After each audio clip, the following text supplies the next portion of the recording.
Welcome to the Over 40 Alpha Podcast with your host, Funk Roberts. We are live, and welcome to the Over 40 Alpha Podcast. This is episode number 81, and I am your host, Funk Roberts. And I'm known around the world as the guy who helps men in their 40s, 50s, 60s, 70s, and beyond get in the best shape of their lives through nutrition, workouts, recovery, sleep, supplementation, and mindset. And this is generally what this podcast is about. This podcast is for men over 40 to help you get in the best shape, the best health, the best spirit, and for you to become the best man. And I'm so happy that you're here. If you don't know who I am, like I said, Funk Roberts, certified master metabolic trainer. And like I said before, I help men over 40 completely transform their lives. And I run the Over 40 Alpha Brotherhood, www.over40alpha.com, with over 10,000 men worldwide. Literally, the brotherhood, we're changing our lives, and we're changing the lives of others. I'm so happy that you're on this podcast episode today, because today we are fixing pain.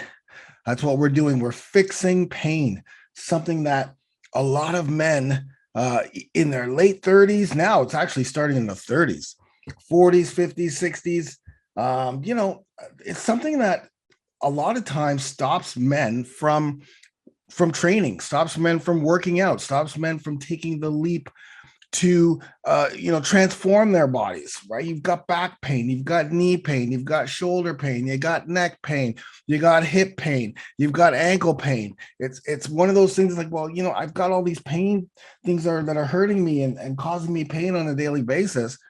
There's no way I'll be able to work out. Or it's a lost cause if I try to, eat healthy. Or there's no way you're going to find me in a yoga studio or getting a massage or what have you. And so that is one of the big barriers that stop men from taking, like I said, the next step, or taking that first step to transform their bodies as a middle-aged man. Like I mentioned always before, testosterone levels in a man decreases 1% to 2% every single year after the age of 30. And testosterone has a massive part in losing weight and building muscle and less inflammation and chronic health, energy, confidence. And so we have to do something. We have to start a fitness routine, a workout routine, a health routine that focuses on us not only increasing testosterone, but being in the best shape we can in our 30s, 40s, 50s, 60s, for not only us, but for our family, our communities, and for the people around us. So fixing pain is going to be something we have to face. We can't shy away. A lot of guys shy away from stuff like that. Oh, I got knee pain, so I can't do this. And they use that as an excuse. They put a barrier up, and that barrier causes guys to become less manly, like less patriarchy. That's even a word. And so we've got to get to the root of the pain, because a lot of the times, as we're going to learn today, because today on the podcast, we have Rick Olderman. He's a physical therapist. He's been a physical therapist for over 20 years. And, he has a system that you are going to learn about how to fix all of these pain points: back pain, shoulder pain, elbow pain, knee pain, foot pain, hip pain, ankles, whatever. Those areas where you think, why is my shoulder, why do I got knee pain every time I try to do, every time I walk up the stairs or bend over to pick up something? Why is my back hurting? Every time I wake up in the morning, my back's so stiff and it hurts. And why? Well, it may not necessarily be the back. It may not necessarily be the elbow, and it may not necessarily be the shoulder, because Rick has a system, because the body is a system. The body is a system. So it may not be, if you look at the body as a system, as one complete system, as he'll explain to us, you're going to find that it's not actually the pain point, but it's around that pain point. It's places around that. And I'm gonna let him. This was a great, amazing podcast episode, because not only are you going to learn a lot, you're going to learn a lot, but also some of the things that I've been teaching in the Over 40 Brotherhood, was kind of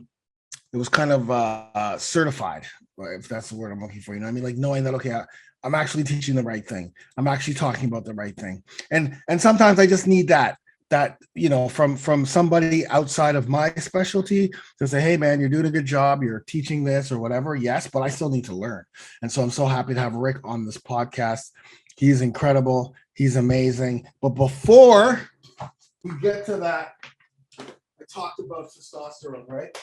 I told you guys about testosterone. I told you guys about how important it is to naturally increase your testosterone levels.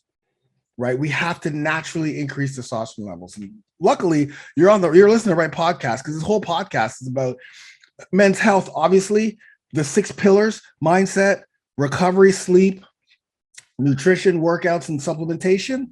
But it's all geared around testosterone.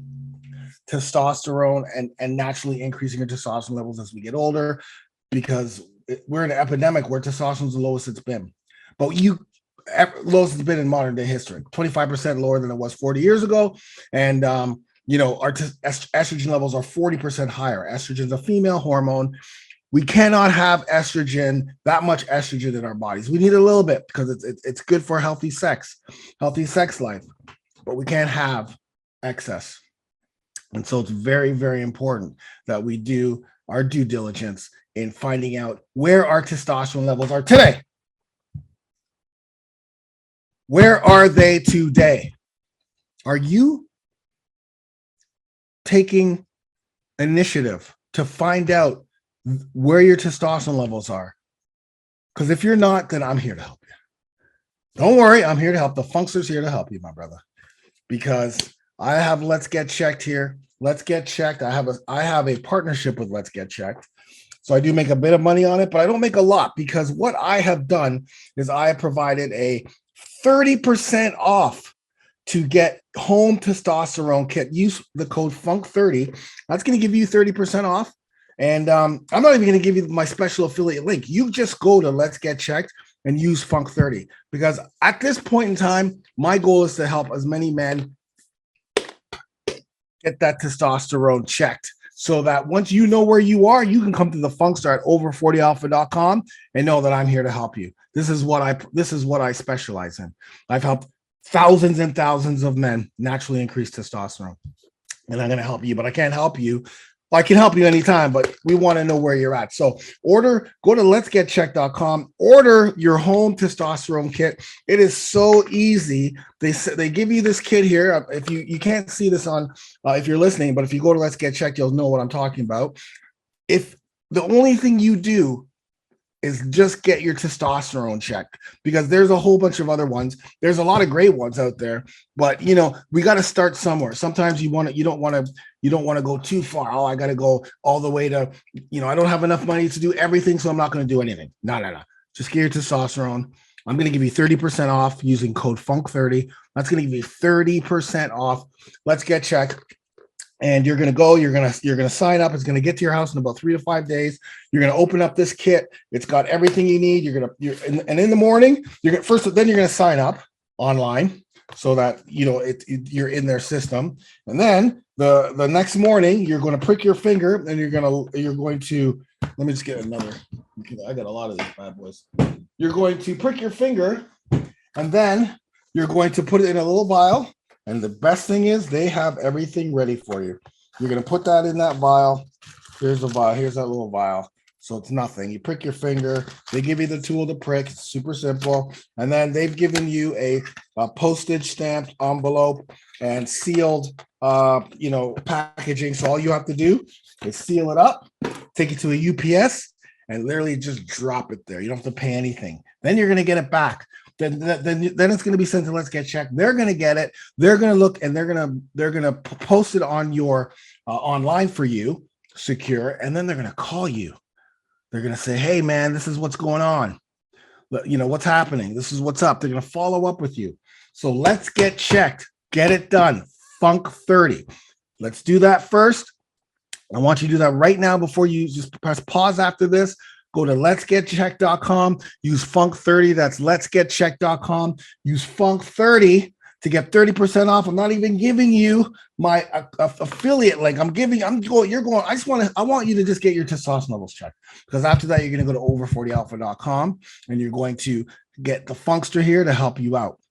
And then after you've done that, then I want you to click play, and it's going to be Rick Olderman on the other side of this video, or what you're listening to talk about how we fix our pain. Thank you so much, and enjoy the podcast.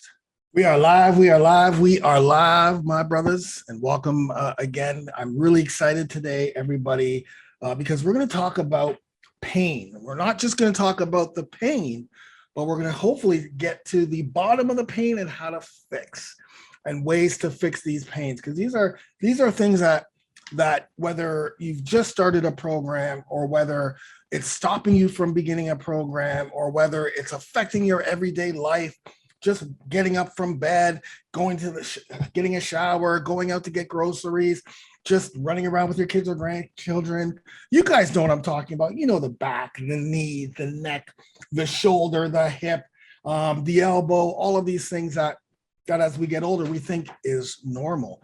But, it isn't normal. There are things that we can do to combat this, and things that we can do to help us move forward and live a pain-free life, or manage this pain. But we have to have the right tools, the right resources, and the right remedy. And so that is why I'm excited to have Rick Olderman, physical therapist, author, on our podcast today. Rick, how are you? I'm great, Funk. Thanks for having me. No problem. Very excited to have you. I was just going through your Amazon, .com page with a ton of great books on how to fix, right? Like that's the key, right? How to fix. And what is your background? Why don't you start us off with what your background is? Sure. So I graduated from physical therapy school in 1996. I also became a personal trainer after that, and I also became a Pilates instructor after that.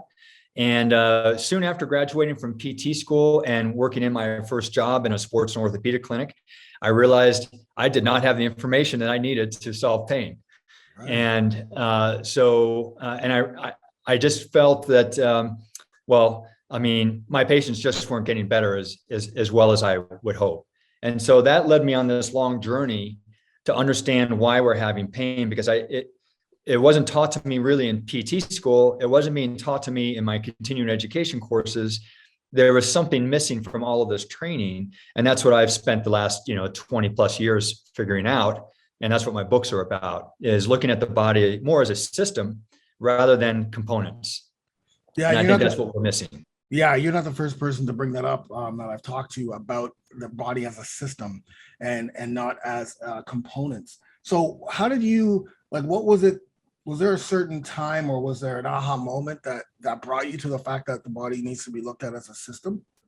Yeah. I had a woman come to me one time with migraine headaches after a motor vehicle accident many years earlier. And my wife finally talked her into coming to see me. And this is when I was working out of my home. And, I did what I always did for headaches and migraines, and she was feeling better and better. And on the very last day, when I was about to release her, I pushed down on her shoulder to reproduce the auto accident that she had, because I wanted to make sure that under all circumstances, these migraines would never return. Well, she called me the next day to say that she had the worst migraines that she'd had in years from just one push on her shoulder with maybe 3 pounds of pressure. And so for the next 3 days, I was just like, what in the world? Why did pushing on her shoulder hurt her migraines? What was it that caused her migraines? And after 3 days, I just had this epiphany. I just saw all of the musculature connecting the shoulder girdle to the neck and head instantly. And I understood what those connections meant finally. And so I called her back up. I brought her back in. I said, the problem isn't your head or your neck, it's your shoulder. And so when I tape up, and then I just figured out a quick and dirty way to tape up the shoulder into a better position. And boom, her migraines went away. We fixed her shoulder girdle system. She hasn't had a migraine since. And so that was the beginning of my journey of understanding that where you're having pain is different than where the problem is. Right. Yeah, that's huge. That is huge. And you know, like I mentioned before, this is something that I'm starting to learn more and more with my programming. You know, one of the things with my programming is that, you know, it's like a 3-year program. These guys are working out and you know, for men in their 40s, 50s, 60s, 70s, and beyond, to begin with, my number one, there's 2 things. Number one, results. I want them to get results. Number 2, I don't want them to get injured, right? I want the sustainability of being able to work out. But a lot of times when these guys are getting into the program, they're already coming with pre-existing problems, right? Pre-existing injuries, pre-existing from whatever that is. So from your years of realizing that it's been you know, it's a system, the body is a system. What are some of the key injuries that people usually come to you for? You know, what are some of those key ones, and where do you think the actual problem stems from, or is it a whole bunch of different things? Sure. You know, you do a lot of arms. And so let's talk about the shoulder girdle system. Sure. All right. Yeah. So the shoulder girdle system in weight training is a real big one for a lot of people. And so so typically when you go to a practitioner and say, oh, I've hurt my shoulder, what they'll do is they'll look at the shoulder joint, look at your rotator cuff muscles, and, you know, work with all of those things, look at your range of motion, your strength of your rotator cuff, and all this kind of stuff. And then that, in most cases, will solve a lot of shoulder pain. But if your shoulder pain continues beyond just those first few weeks, and that doesn't really seem to help, probably most people have not had the practitioners look at their shoulder blade as a source of the problem. And so that's if you can imagine the shoulder blade, it's this broad, flat bone, right? And there's only one other area of the body that has a broad, flat bone like that, and that's the pelvis on one of our ilium. And so the pelvis, we know, is the center of movement function for our body, our lower body and our back. Well, the shoulder blade is the center of upper extremity function. And so if most practitioners don't understand how to evaluate the shoulder blade, they know how to evaluate the shoulder, but not the shoulder blade. And I know it sounds a little crazy. You think, but you're a PT, you should know that. But I'm telling you, this stuff isn't taught in PT schools. And so anyway, so what has happened with your patients is, or with your clients probably, in terms of shoulders, is that the shoulder blade is not moving correctly. And so when we restore proper, and if you think about it, the shoulder blade houses the socket of the shoulder, right? So it's half of the shoulder joint, at least half. It's even more than that probably, because it's the foundation of all the movement. Right. So if you're not fixing the shoulder blade, and that's at least half of that shoulder joint, then you're not going to solve the shoulder problem. Because there are really, if you just look briefly at an anatomy of the shoulder blade, you'll see these massive muscles, the serratus anterior, the trapezius, the latissimus, you know, all these big muscles. Well, those are big movers and shakers. And so they're supposed to do a lot of the work. So if they're not working, then the smaller muscles have to do more of the work. And that's where the supraspinatus and the deltoid and the infraspinatus and all of these smaller rotator cuff muscles, they get broken down because they're being asked to do too much, especially when you start introducing volume and weight into the equation. Now you've got a less than perfect shoulder system. Adding volume and weight repeatedly just breaks it down further and further and further. In a nutshell, that's kind of what's going on with shoulders in most cases. Yeah. So let's stay on the shoulder, because actually what I'm going to do is I'm going to give you some of the main ones guys come in with, if you don't mind. And because I think I always, whenever I do this podcast, I always equate it to my program, because I have over 10,000 men in this program who continuously do it on a daily basis. But I know that those 10,000 men represent the millions of men out there. You know, they all have a journey, and they all have a journey when they came in. So I think what I always just equate to these are people I touch on a daily basis, so I know what's happening through that. So I think if we talk to those main ones, we're also talking to the millions of men out there and women who probably have similar problems. They're like, so what would someone do for the shoulder? Like, if I don't have access to you, where are you, by the way, Rick? Where do you live? I'm in Denver, Colorado. Beautiful. We're going to be going there in May, so we have to probably come by and see you. I would love that. Yeah. So I don't have access to a PT. I don't have access to Rick. How am I going to start to do things to help to see if it is actually the shoulder blade that I need to focus on? Yeah. So what there's a couple of different components to solving the shoulder. All right. So one, okay. So if we're talking guys tend to become more tight as we get older. All right.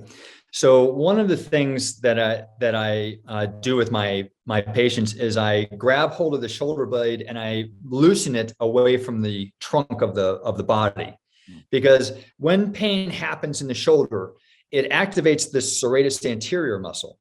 Right. And what happens is it goes into guarding mode. And what that does is it attaches to the shoulder blade and adheres it down to the trunk. Right. And so now that's going to prevent the shoulder blade from moving, because its job is to guard the shoulder. Right. So one of the first things we do is we start getting that moving. But let's say, you can't get it moving because I'm not there and your practitioner doesn't know how to do it. So one of the exercises that I use is if you get down on your hands and knees on the floor or something, and your hands are placed slightly above your shoulders on the floor, and you just sit back on your heels, keep your hands where they are. That's your hand will then pull your shoulder relatively up overhead, and that will restore the shoulder mechanics of the shoulder blade itself. So it's a really easy exercise to do, and you do a few reps of that. And if you feel tightness in your shoulder when you're doing that exercise, what that's doing is it's loosening and stretching the muscles that are preventing the shoulder blade from moving the way that they should be. Right. So that's a really easy way to start. And once that feels better, you should get up from that and almost instantaneously feel like, oh yeah, my shoulder moves a lot better and with less pain. And I always like to do a retest after everything that I do. So if you say, ow, my shoulder hurts here when I raise my arm, and then you do that exercise and, oh yeah, it's like 50% better. Okay. That's telling you that you're on the right track, and you have to restore the shoulder blade mechanics. Okay. Now, I don't want to get into too much detail about how to do that, but one of the things that I did with one of your last workouts that I did with you, Funk, is your YouTube workout. Yeah. It was your 30-minute upper body shred workout with Angela. Yes. I'm still sore from it many days later. But one of the things that I noticed that you did is, like, Angela was doing a double arm overhead press. Yes. And you were doing single arm overhead press to save your shoulder, which is exactly what you should be doing. Right. But one of the things that to activate the shoulder blade, to get it involved, what you have to do is not only lift the weight, but you have to stretch the weight up overhead and get that last 3 inches of movement of the whole upper. And what you'll feel is that the rib cage is stretching, the shoulder blade is stretching, and that's going to activate the shoulder girdle system to do that little extra lift overhead. And it works best with single arm. Double arm tends to cause the shoulder blade to sit down. Right. And single arm tends to allow the shoulder blade the potential for movement in the way it's designed to move. Isn't that funny you say that? Because I'm now implementing, because of my back's getting better, I'm implementing more kettlebell, back to my kettlebell days. And with kettlebell training and shoulder press with the kettlebell, you're actually extending more with the kettlebell, just because of the technique of kettlebell training. You're actually pushing away for the shoulder press, and then you're using your lats as you're coming down. So you're not just letting the kettlebell fall down, you're actually pulling down. So you're actually activating some of those muscles. And I feel like I'm just the mobility of my shoulders a little bit better with using kettlebells and with the dumbbells that you saw in that exercise. So that makes sense now when you say it, because I am extending a little bit more with the kettlebell than I would with a dumbbell.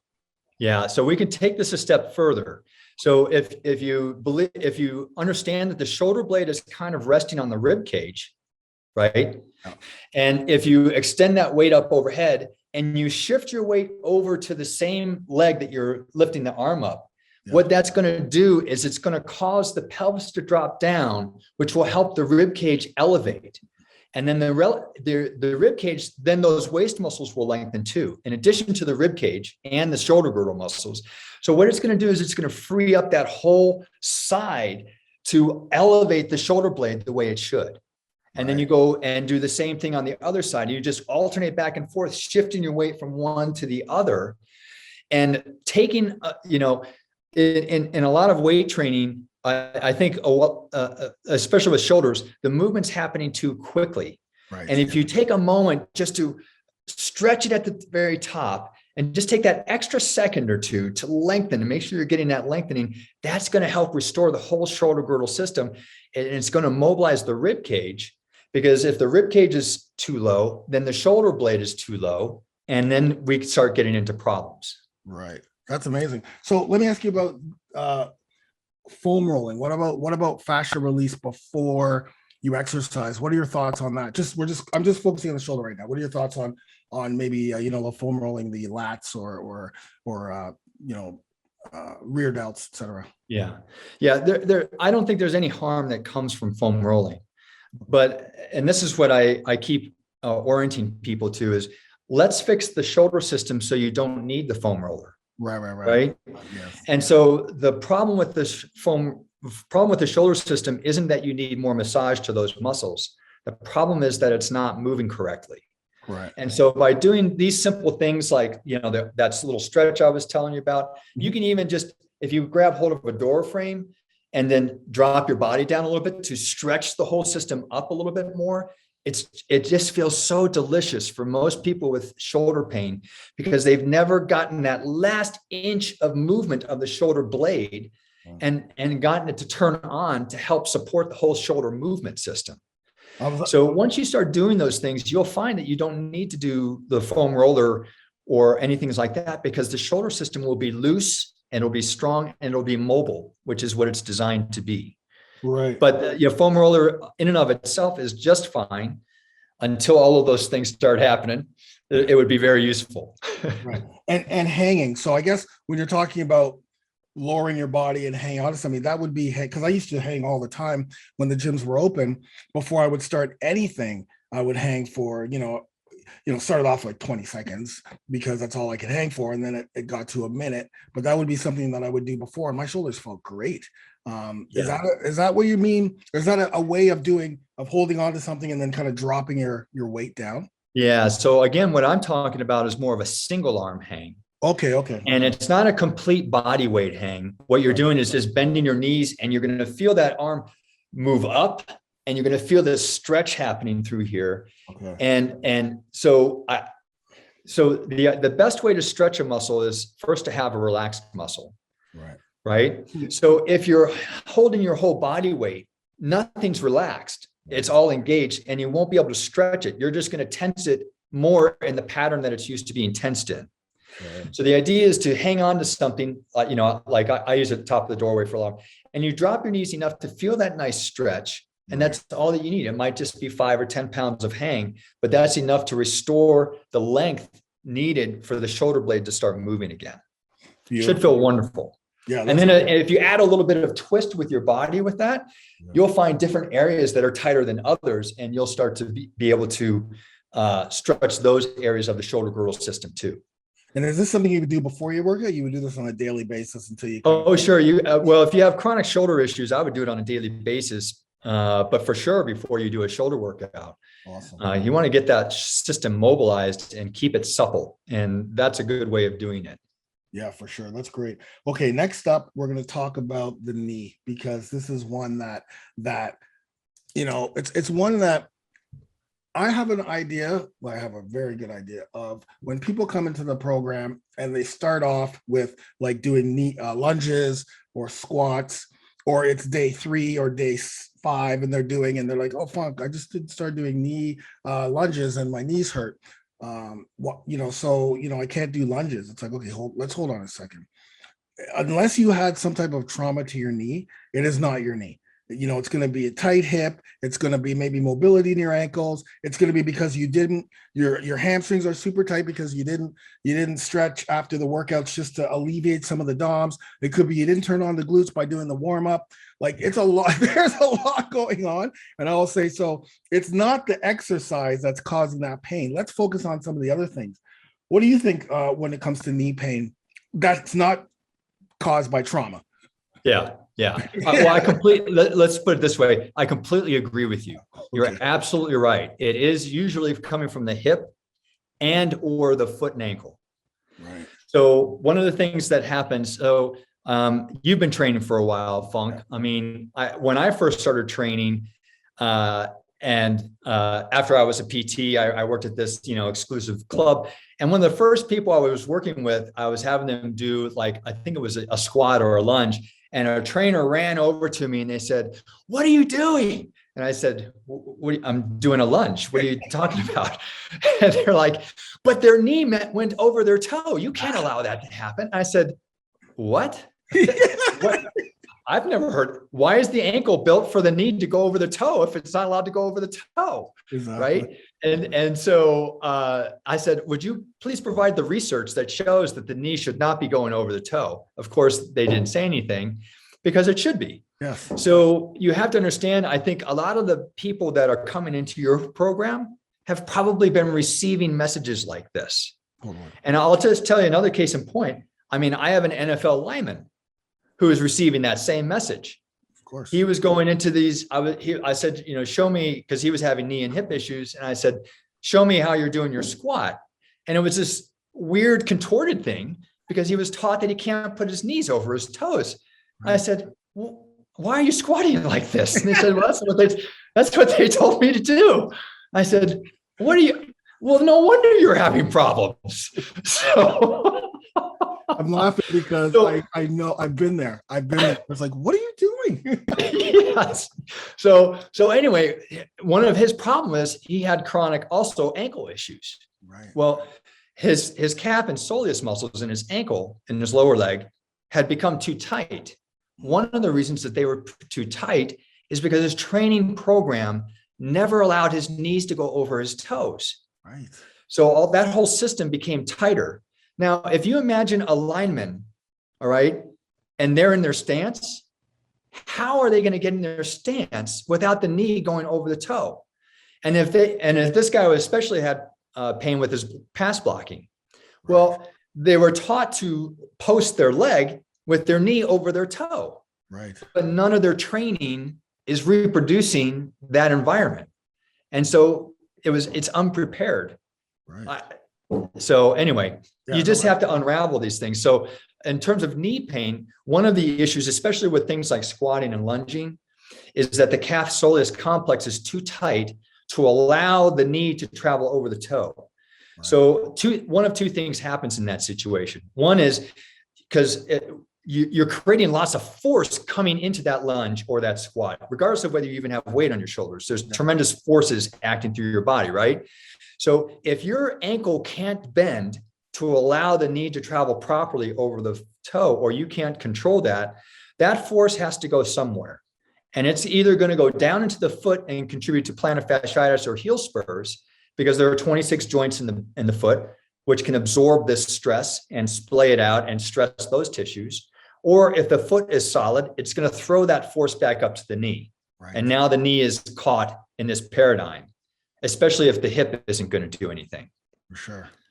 Yeah. So that's huge. Yeah. So it's nice to know that. I mean, that it's nice to know that there is something that people can look to in order to get rid of that knee, because it scares people. And I'm like, listen, you have to know, there's 6 movements that you need to know how to do, that you need to be able to master at whatever level you're at. The lunge, the squat, the press, the push, the hip hinge, the carry, or the core. And squat and lunge, like I say, there's no not squatting or lunging. That's not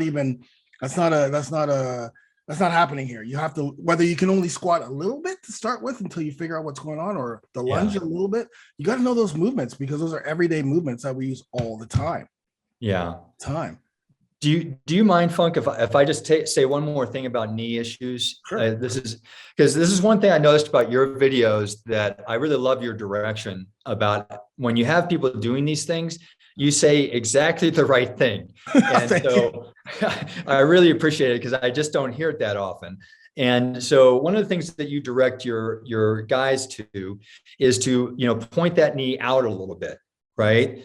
And I don't know the reason why you do that, but what I typically see, have you ever heard of the idea of femoral retroversion or femoral anteversion? Isn't this, that's when your knees block in, right? Is that what that is? Well, it talks about the twist in the thigh bone.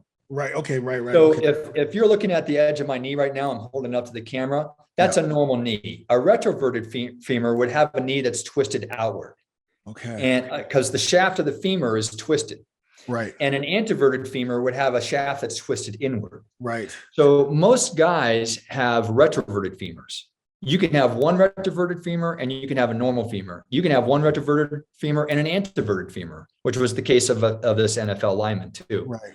And so that has consequences for knee joints too. Because if your femur is rotated out, most of us have been taught to walk with our feet pointed forward. Right. And so if we point our feet forward, then it's going to force the rotation inward. All right.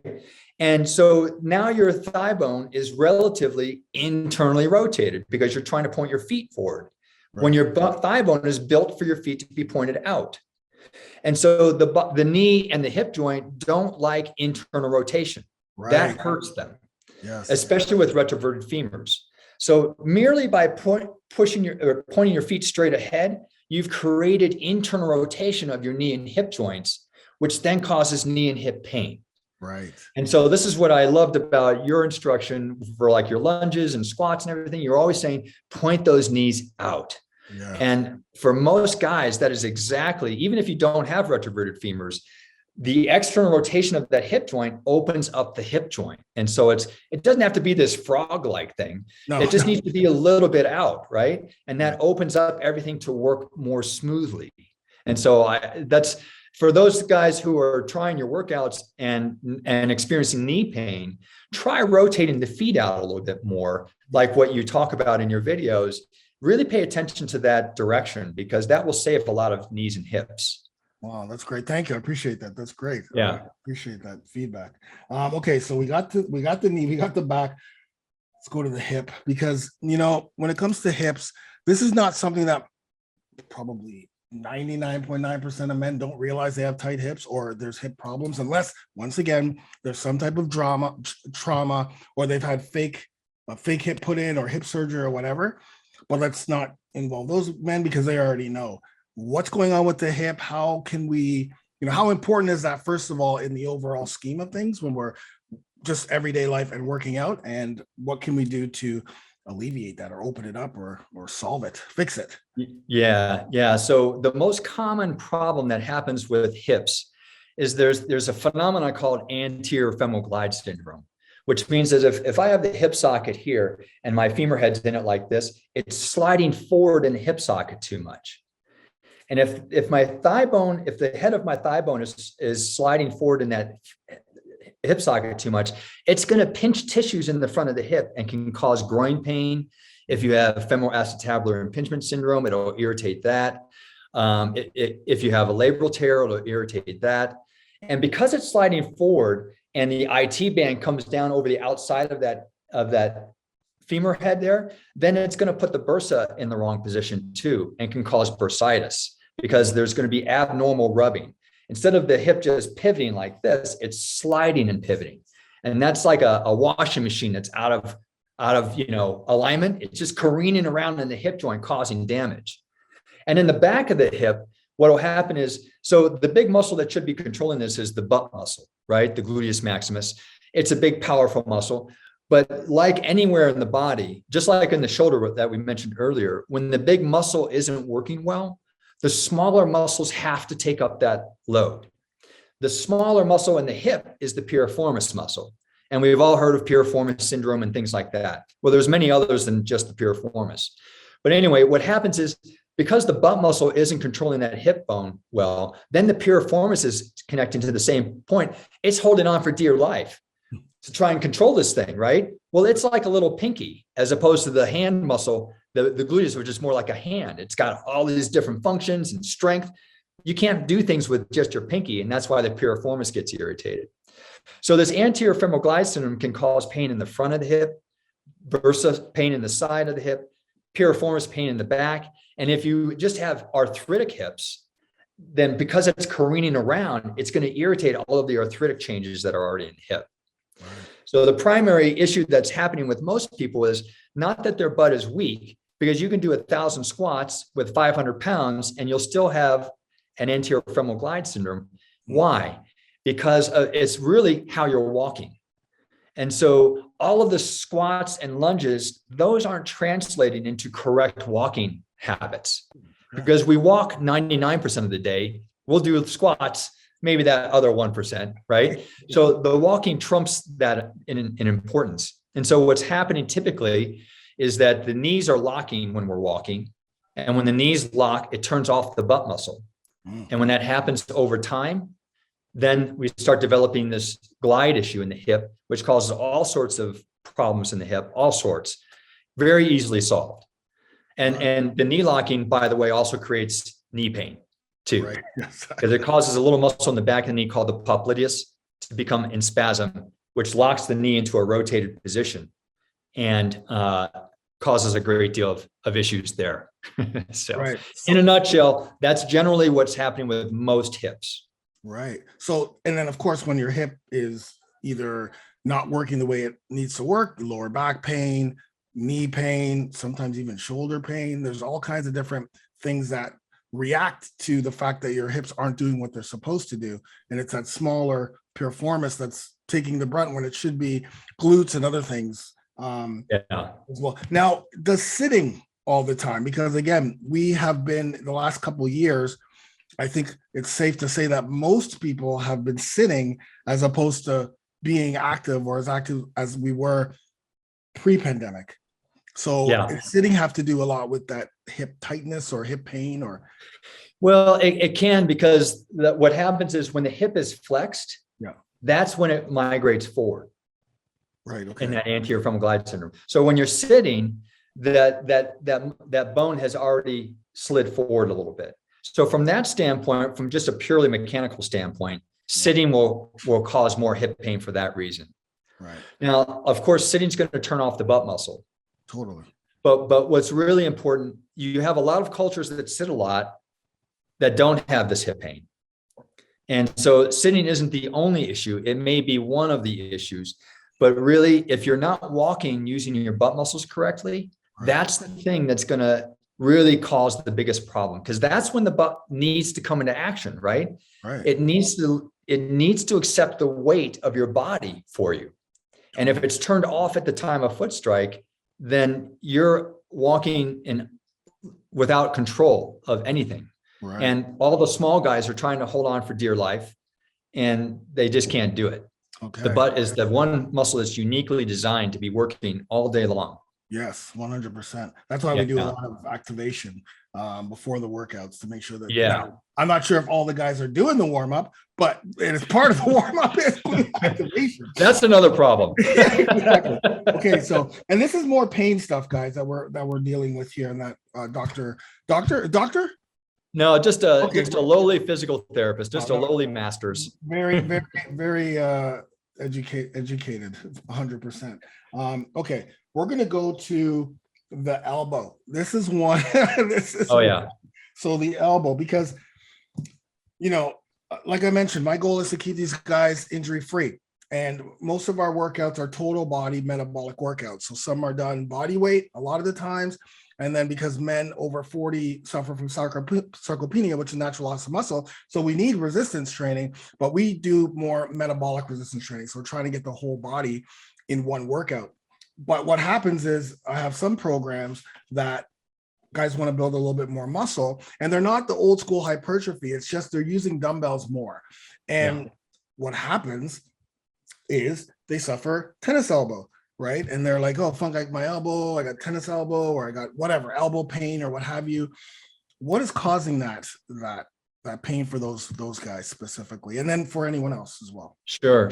So I'll tell you a little story about how I figured out a lot of my elbow stuff. I saw this golfer. He had a tournament coming up, and he had tremendous elbow pain to the point where he couldn't even lift his hand to his mouth without excruciating pain. He had to get ready for this tournament, and he had gone to a surgeon who had severed the primary muscle going to his elbow, one of his elbow extensors that causes most of the elbow pain. But his elbow pain hadn't changed at all after even rupturing the muscle that was supposedly causing the pain.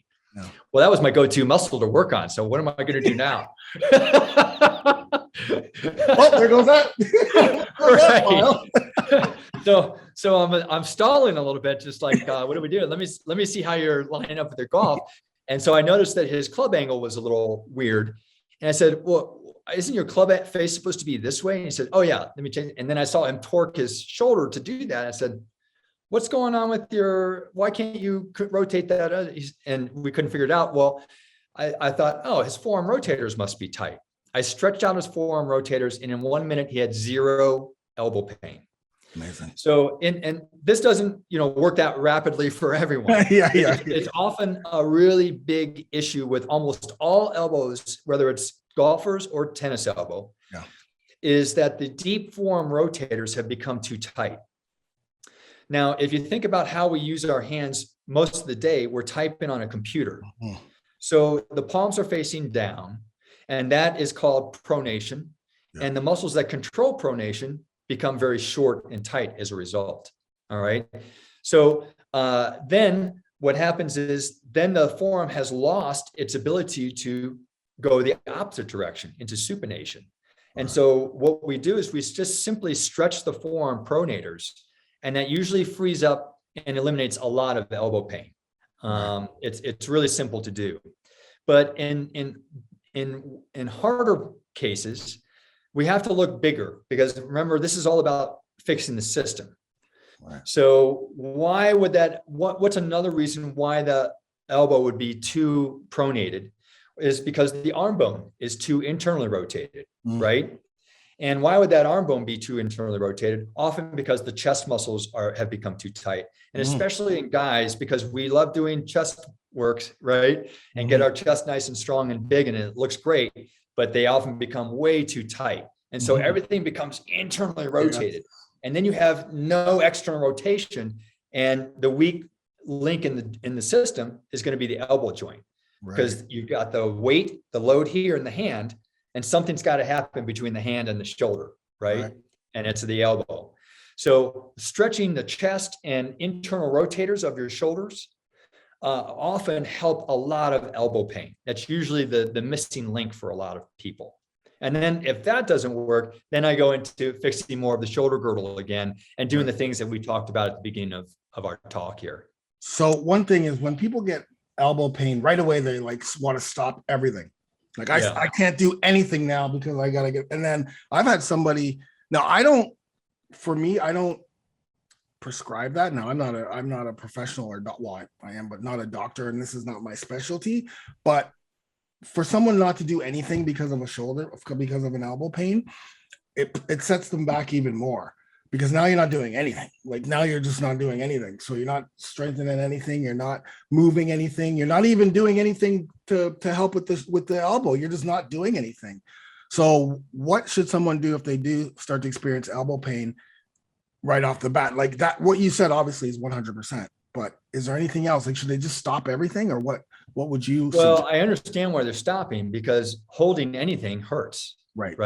Yeah. And so in general, in the absence of understanding what to fix, stopping doing something that's hurting is usually a good idea. Oh, yes. Sorry. I should have prefaced it by saying for months at a time. Okay. For months at a time. So one of the things that I found, I mean, you've seen those elbow braces where they have the straps and stuff like that. Okay. What I have found is that they're often not specific enough. Right. And so what I use is I usually wrap the elbow with a piece of tape, and if we just do it around the forearm, but I try to tape the forearm into external rotation, right, to promote more external rotation. And then what I also do is to get them to stretch this themselves, I just have them simply, I'll just kind of go up. I just have them rest their arm on their lap like this and take their other hand and stretch into more external rotation or supination of the forearm. So you're and right. Start to stretch, get them out of this typing stuff and stretch into more external rotation. So if you hold your right palm up, you're turning it to the left, to the right. You're using your left hand to twist that right palm even further up or even out to the side. Okay, yeah. Perfect. So if you And so what we're doing is getting into stretching those deep, tight forearm pronators that are often the culprit with a lot of elbow pain. Great. And then on top of that, especially, typically the pain happens because you're gripping too hard for a lot of things. So if you're going to work out, get a pair of gloves. And what that'll do is make it so you don't have to grip the weight so hard, especially gloves with the rubber on the inside here. Yeah. So now the glove is holding the weight for you a little bit more, and you don't have to squeeze so hard, especially if your hands get sweaty. Yeah. You have to squeeze harder so the weight doesn't slip around. So a pair of gloves to keep it'll make it so that you don't have to grip so tiny. You can have a bigger grip like this, which often helps the elbow too. Right. One of the things I also do is whenever these guys are doing side lateral raises, I find that a lot of times the wrist is broken. So when the wrist is broken and they're holding something up, like weight up, and then they're moving the weight laterally away from the body, because usually you want this to be one straight solid, right? Because that way now the muscles that should be working to allow this whole movement, shoulder and what have you, it protects that elbow. But once this drops and you're holding weight, now the elbow's taking a lot of the muscles around the elbow are taking a lot of the brunt of that exercise. Is that safe to say? Yeah. So why would the wrist break then in that case? Do you think the wrist breaks because the technique is wrong. They may be lifting too heavy. A lot of times lift too heavy. So I also tell them, listen, let's start light and then rotate out when you're doing that. I have them rotate out because holding something this way, it's harder to break the wrist than holding something straight. Right. I kind of just, listen, we're going to do it this way. That way we're going to protect that elbow. And this is not an exercise you should be doing 30 and 40 and 50 pound weights. It's a lighter exercise. The shoulder, like you said, it's a very like you can't mess with the shoulder, right? Yeah. And they're smaller muscles, so it's not something that you want to go heavy and crazy with. It's kind of like we use the shoulder and we train the shoulder to protect a lot of the other movements that we do, right? We strengthen it, but we're not trying to get big, massive shoulders like we do arms and chest, right? We're just I think that makes sense the way I'm saying that. But so you can think of the shoulder like the Ferrari area of the body. It's got to be precise, right? Now the knee is more like a Volkswagen, right? Right. It's kind of just going to get you there, right? But and the shoulder, you really need precision. Yeah, the chest is like the Hummer. You're just you're gonna drive that thing everywhere. Right. The biceps and the triceps, you're just driving those things there. It doesn't matter. Right. Put whatever gas you want. Put whatever oil you want. Okay. All right. So let's go to my favorite, the back. Yeah. The lower back. I was hoping you'd get there. Oh yeah, I'm saving the best for last. The back. What's going on, man? What's going on? Lower back pain. Lower back. Yeah. So earlier you mentioned when we were talking about the hip. You were talking about the hip's role in back, and the hip has a really big role in the back. And I'll just tell you a short story. I had a guy come in. He had 8 years of sciatic pain. Yeah. He had 2 surgeries on his spine and his discs. He had been to numerous practitioners to solve this. Nothing had changed in 8 years. Yeah. With everything he's done. We solved it in about 15 seconds because I just had him correct his hip. And what had happened is he had developed that anterior femoral glide syndrome that I was talking about, which then I believe caused the piriformis to be holding on too hard to his thigh bone. In 30% of the population, the sciatic nerve pierces the piriformis. Right. And so he may have been one of those 30%, I don't know. But once we got the butt to carry the load, instead of the piriformis to carry the load, literally in 15 seconds, all of his pain was gone. Wow. And so this is why it's important, the whole premise of what I do is to see the body as a system. And if you understand how all these parts of the system, even the foot affects the back, it all matters. If you have an old ankle injury and you happen to have back pain, there's probably a connection, right? And you can't ignore those old things. It all matters, especially as we get older. We have less wiggle room for our body to work in, right? I just got goosebumps. That is, I say that all the time. Our margin for error is, we can still get to where we want. We can be Superman, but our margin for error is here. We can't do this. That's amazing. I just got goosebumps. Wow. Keep going. Sorry to interrupt. Yeah. So anyway, the solutions for back often will involve the hip. Okay. And so, but what I've learned, like I've owned a physical therapy clinic here in Denver now for almost 10 years. And owning this clinic has helped me see that there are patterns of problems that occur in people. And so you don't have to start from zero with every injury. I understand now that if I see this, I understand the cascade of events that's happening up the chain, from the foot to the back and from the back to the foot. And so with the back, often one of the big things, and this is what I was wondering about you, Funk, because I think you have back pain, right? Yes. Yeah. So there's one stretch, and I don't know if you're able to do it here, on our series, but there's this one stretch. So there's a group of muscles that attaches to the front of the pelvis.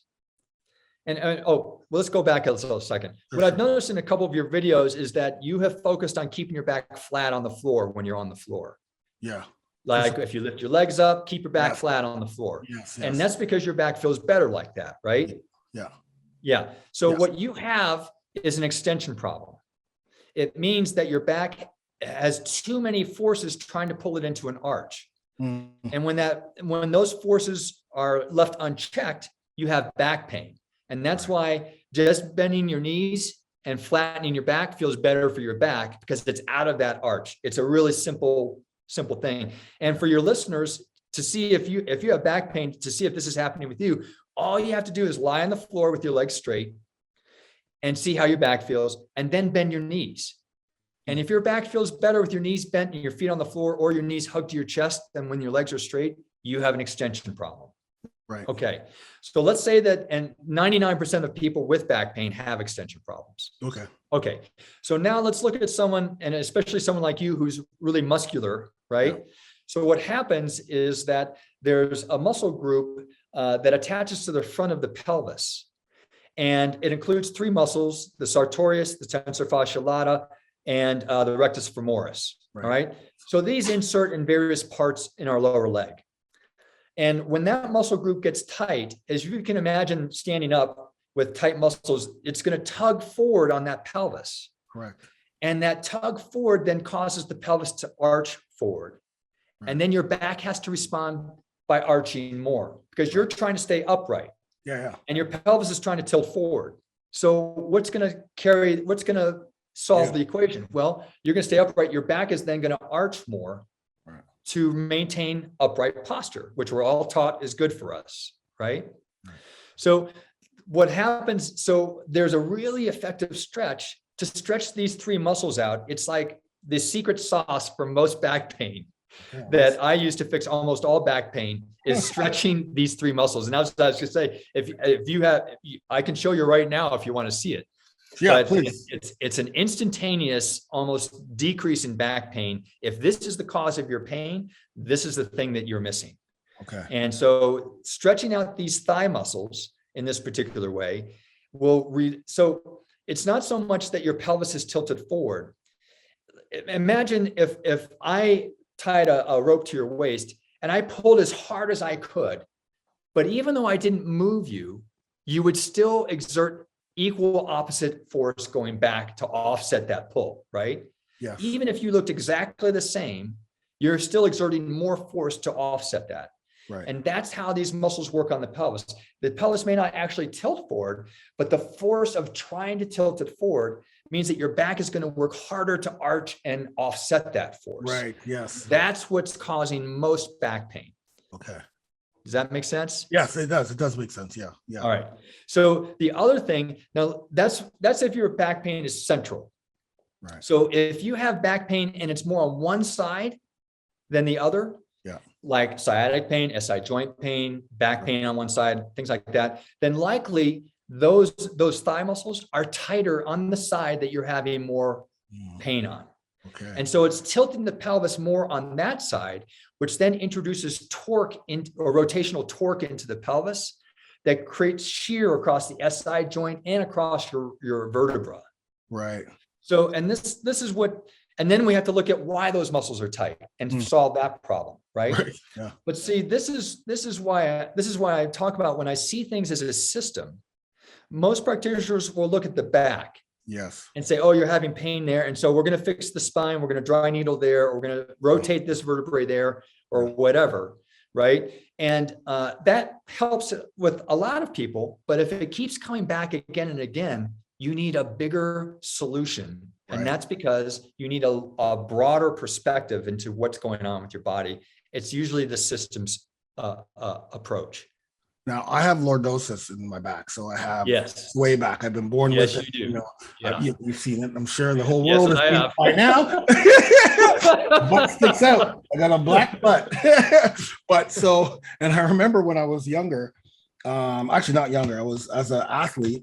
There was one PT who used to tell me you need to when you're standing up, you need to literally push your butt, like the pelvic tilt, so that to keep training your body to stand straight up and not have this thing. So you'd be taller, and B, it'd be more, you have less pain or whatever, less injuries or whatever it was. But of course, you're young and you're Superman. So I'm a professional athlete. What you can't tell me that. I'm winning tournaments here, girl. What are you talking about? Meanwhile, now it's like, man, I wish I listened to her from back then. So could that also have play a part in the fact? Okay. I'm so glad that you brought this up, because what that is, it's an artificial solution to a problem. Yeah. A lot of people are told to do that. Okay. But who's going to walk around with their butt tucked underneath them? Thank you. That's why you didn't do it. Right? It's not because it didn't work. It's because it's unnatural. Right. So really what you want to do is you want to solve the problem naturally, and then you've solved the problem. So the problem isn't that your butt is tilted too forward. It's that you've got too much force trying to pull it too forward, which again goes back to those thigh muscles likely. Right. All right.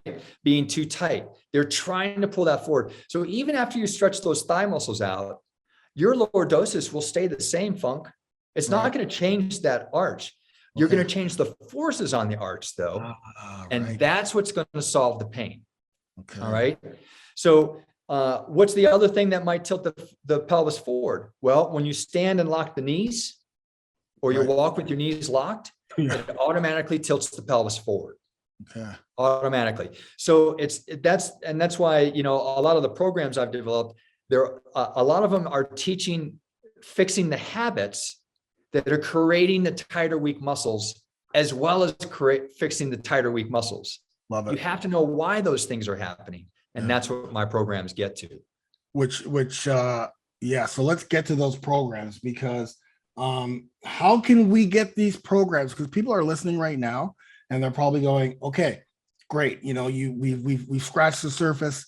We've got a little bit deeper into the surface, but now they want to, I want that back fix or shoulder fix or elbow fix or hip fix or what have you. How do we get your programs? Where do we go? Sure.